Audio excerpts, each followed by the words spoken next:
নুরুল হক নূরের ওপর হামলার ঘটনায় দেশ আসলে কারা চালাচ্ছে তা নিয়ে সন্দেহ তৈরি হয়েছে। এ মন্তব্য করেছেন ইসলামী আন্দোলন বাংলাদেশের মহাসচিব অধ্যক্ষ হাফেজ মাওলানা ইউনুস আহমদ।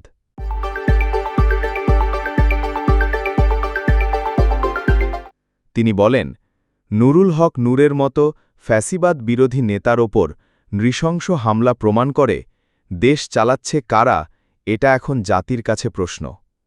পুলিশকে রাজনৈতিকভাবে ব্যবহারের কারণে বাহিনী কলুষিত হয়েছে।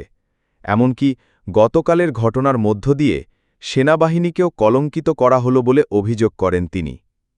বিক্ষোভে দলের প্রেসিডিয়াম সদস্য অধ্যাপক আশরাফ আলী আকন বলেন, আওয়ামী ফ্যাসিবাদ বিরোধী লড়াইয়ের অগ্রপথিক নূরের ওপরে হামলা কল্পনাতীত। এর ইন্ধনদাতাদের জাতিকে জানতে হবে।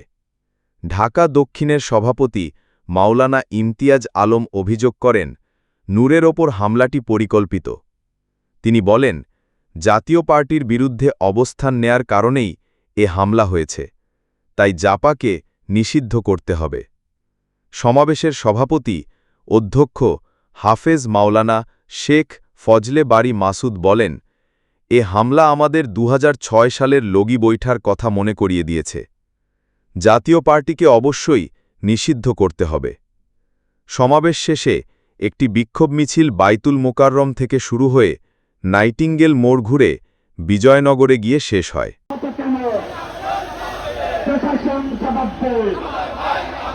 আমার ভাই হতে কেন